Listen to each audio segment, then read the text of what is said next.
Kolkata, the city of joy, a city known for its vibrant culture, rich history and the warmth of its people, a city that never sleeps, always bustling with life and energy.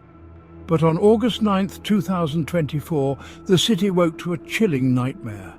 The usual morning hustle was replaced by an eerie silence as the news spread like wildfire. A young doctor full of promise was found dead at the prestigious R.G. Carr Medical College and Hospital. The institution, known for nurturing future medical professionals, was now the epicenter of a tragic event. Her name was Victim's Name, and she was just beginning her journey as a physician. She had dreams of saving lives, of making a difference in the world. Her dedication and passion were evident to all who knew her. Her brutal end sent shockwaves through the nation, exposing the dark underbelly of violence that women face, even in the supposed safety of a hospital. Vigils were held, protests erupted, and a nation mourned the loss of a bright star. This wasn't just another crime. This was a betrayal of trust, a violation of the sanctity of a place meant for healing. Hospitals are supposed to be safe havens, where the sick are cared for and the vulnerable are protected. As details emerged, the story became even more horrific. The initial shock turned into outrage as the gruesome facts came to light. The young doctor hadn't just died, she had been brutally raped and murdered. The crime was not only heinous, but also highlighted the urgent need for better security measures in places that are supposed to be sanctuaries. The media coverage was relentless, with every detail being scrutinized and discussed. Social media was flooded with messages of grief, anger, and calls for justice. The entire nation was united in its demand for answers and accountability. The legal proceedings began swiftly, with the authorities promising a thorough investigation. The courtroom became a battleground for justice, with lawyers, activists, and the public closely watching every move. This tragic incident also sparked a broader conversation about the safety of women in all walks of life. It became a rallying cry for change, for stronger laws, and for a society where women can live without fear. As the city of Kolkata slowly began to heal, the memory of Victim's Name remained a poignant reminder of the work that still needs to be done.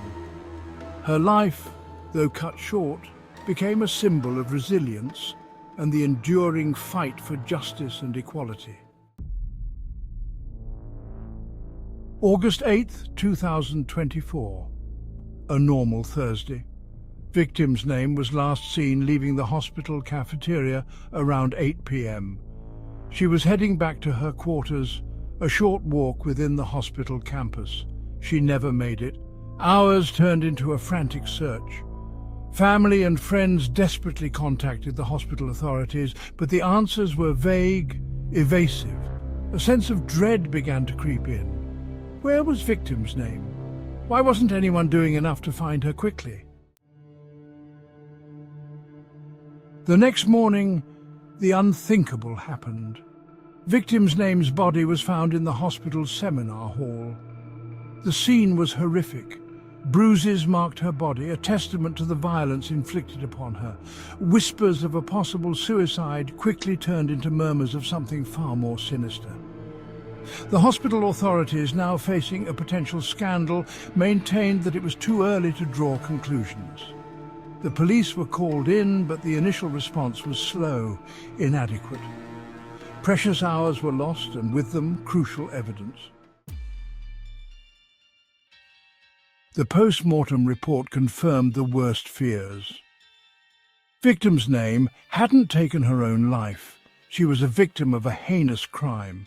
She had been brutally raped and murdered. The report detailed the extent of her injuries, painting a horrifying picture of the violence she endured in her final moments. The suicide narrative, carefully constructed by some within the hospital, crumbled. The nation was outraged and demanded answers. How could this happen within the walls of a hospital, a place meant to protect life and ensure safety? The demand for justice was loud, clear, and unwavering, echoing across the country. Under mounting pressure, the Kolkata police handed over the investigation to the Central Bureau of Investigation, or the CBI. The CBI team, known for its meticulous approach, immediately found discrepancies in the initial investigation.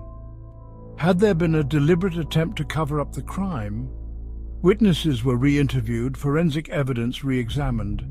The CBI uncovered a series of lapses, the crime scene had been compromised, crucial evidence potentially tampered with. The initial investigation seemed more focused on protecting the reputation of the hospital than finding the truth.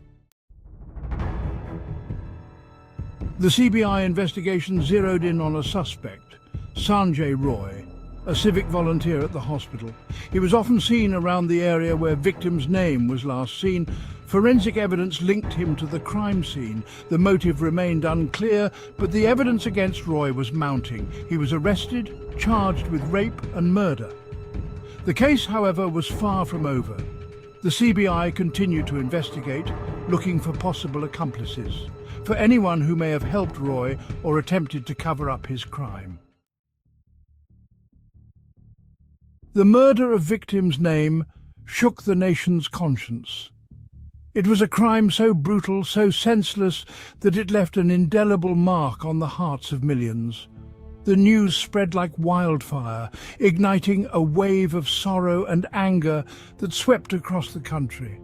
Protests erupted across the country, from the bustling streets of metropolitan cities to the quiet lanes of small towns. People took to the streets in droves. They carried banners and signs, their voices rising in unison, demanding justice for victim's name. People from all walks of life, united in grief and anger, demanded justice. Students, professionals, homemakers and retirees stood shoulder to shoulder, their differences forgotten in the face of a shared tragedy. The emotional intensity of the protest was palpable, a testament to the collective pain and outrage. They demanded accountability from the hospital authorities, from the police, from the system that had failed victim's name so tragically. The hospital, where victim's name had worked tirelessly to save lives, became a focal point of the protests. People questioned how such a tragedy could occur in a place meant to heal. This wasn't just about one doctor's murder. It was a symbol of a larger, more pervasive issue.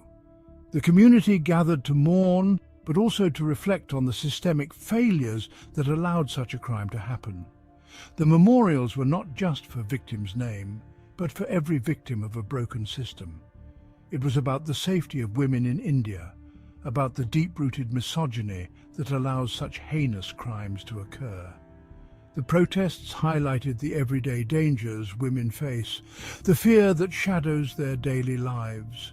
It was a call to action, a demand for change in a society that often turns a blind eye to the plight of its women.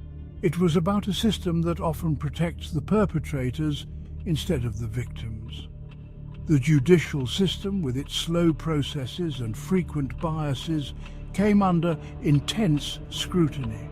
Protesters called for legal reforms, for a system that would deliver swift and fair justice, ensuring that no other family would have to endure such a loss. The case against Sanjay Roy is ongoing. The courtroom is filled with tension as both sides present their arguments, each piece of evidence scrutinized meticulously. The legal battle will be long, arduous. Lawyers are seen poring over case files, strategizing their next moves, while the public waits with bated breath. But victims' names, family, and a nation that mourns with them are determined to see justice served. The family clutches a photo of their loved one, their faces etched with grief and resolve. Protesters gather, holding signs that demand justice, their voices echoing through the streets. Candlelight vigils are held, illuminating the night with a collective hope for a better tomorrow. The Supreme Court of India has taken suo moto cognizance of the case, a glimmer of hope in a system often plagued by delays and injustices. The majestic building stands tall, a symbol of the highest form of justice in the land. Judges deliberate, aware of the weight of their decisions. The fight for justice for victims' name is a fight for a safer, more just India, where the voices of the oppressed are heard and acted upon. People march in protest, their steps a rhythmic call for change. Activists hold placards, their messages clear and powerful. Family members, their emotions raw, speak to the media, their words a plea for justice. An India where women are no longer afraid to walk alone, to pursue their dreams, to live their lives without fear.